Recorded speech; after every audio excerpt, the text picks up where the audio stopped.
Well, good morning or good afternoon, depending on where you may be.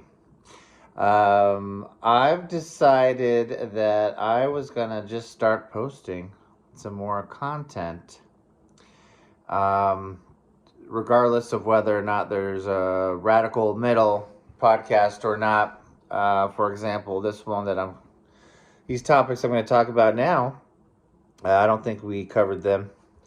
And any of the other radical middles, truth of the matter is, those are hard to schedule. It's hard to find a time at this stage in life with like-minded folks. This stage in life, to have the conversation, which is too bad, because I think certainly there would be superior insights that would come up from two or more talking, as opposed to just me talking. But I didn't want that to, and there'll be more, I think, but I didn't want to stop that from posting stuff because I rather enjoy this. And I think even if I'm honest with myself, I don't think it's a vanity thing. I think it's, I don't know, I just enjoy it. I don't think I need the attention per se, but I was sort of blown away. I have 47 subscribers, which may not sound like a lot to some, but that blew my mind. I'm really surprised, and I'm not going for 1 million subscribers, nor do I think I would want that. I'm not sure I want 100, but I thought it was pretty cool that 47 folks have subscribed to this channel, whatever it is. And I guess these little podcasts or little reflections are for them. So today, one thing I want to, I guess, post things as I think of them. Things that are on my mind, things that I think that might be helpful to inform.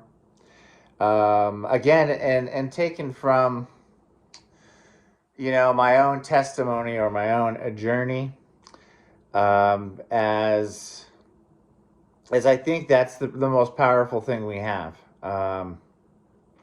Radical metal is based on this kind of idea that this ideal, maybe we should say, that there is dignity in the discourse between conflicting ways of thinking.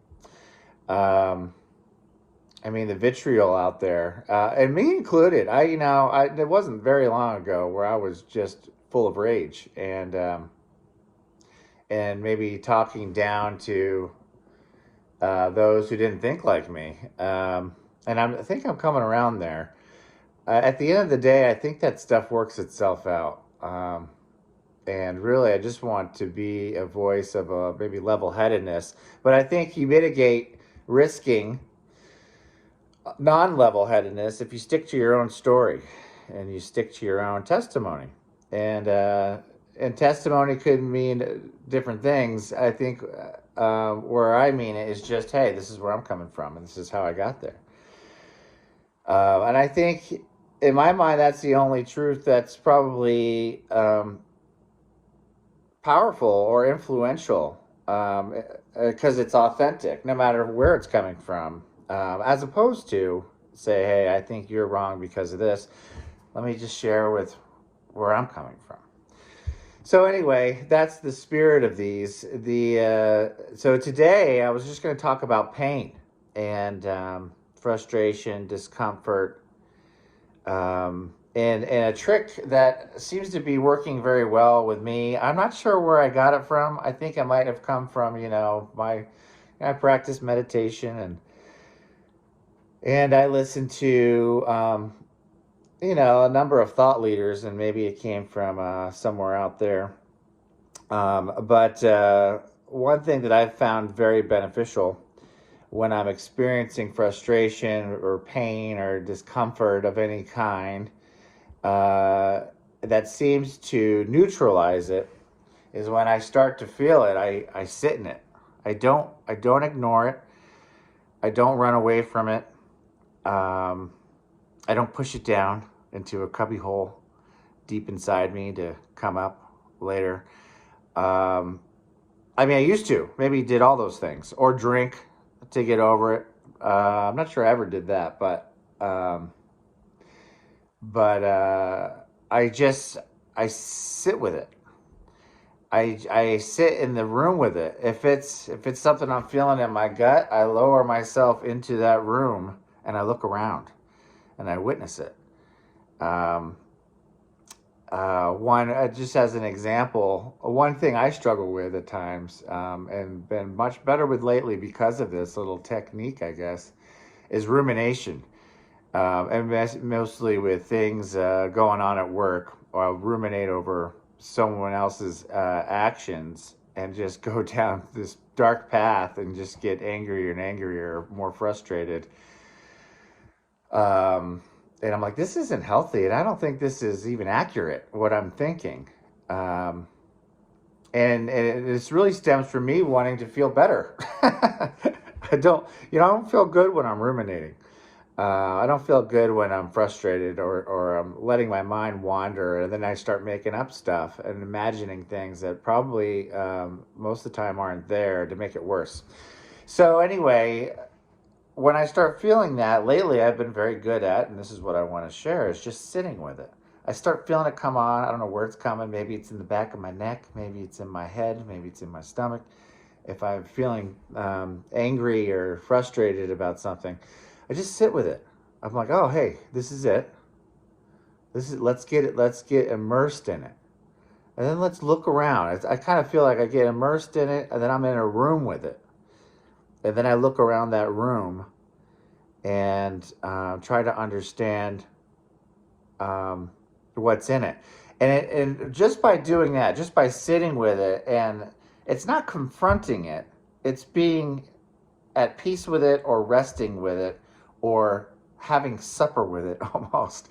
Um, and that just that right there seems to neutralize it. All the negative feelings or the tension goes away. Um, and then once that tension goes away, I feel that what seeps in to that room is perspective. Um, and it's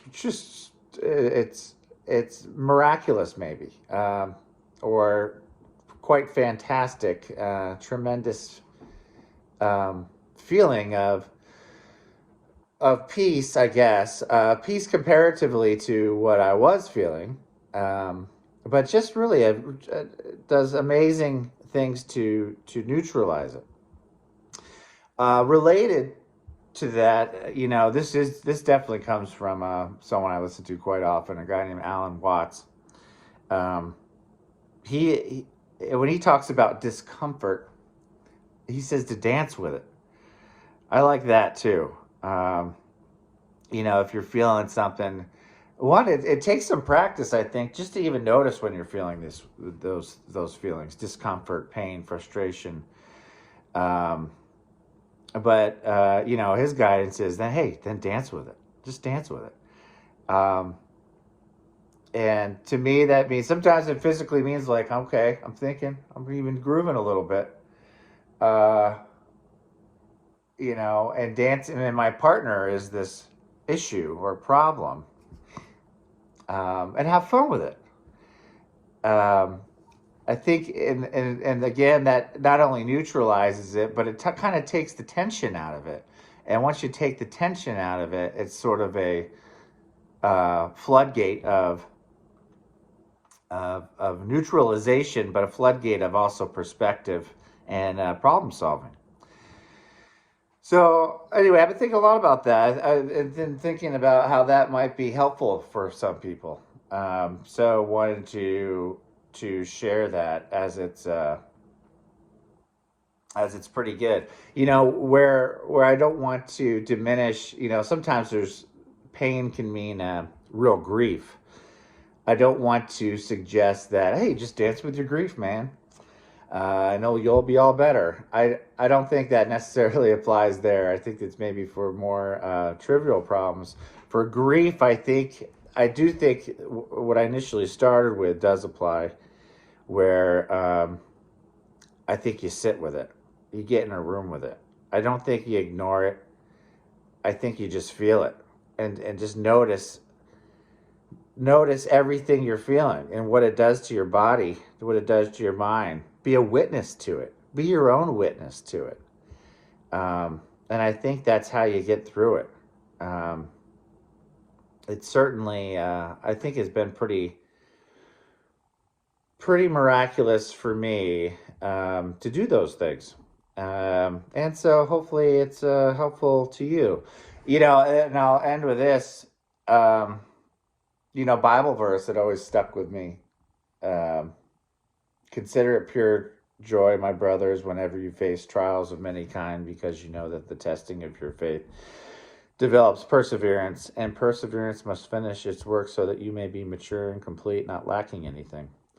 Um, I think that applies too. Um, I mean, it's hard to go through frustration and be like, "Hey, I don't. This is pure joy. It's pure joy. Darn it, it's pure joy."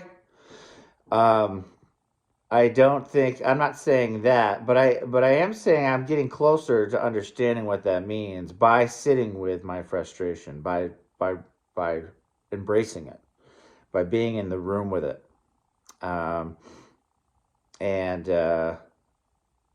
and I think that is what has developed within me, at least better. Nobody's perfect. I'm not saying I am, but I'm better with the perseverance piece, because of this little, I don't know if you want to call it a trick or an approach, probably more of an approach. But it has just done wonders for me. So take that for what you will. And I'm going to end that with that. I hope you have a great day, and maybe we'll talk soon. Bye.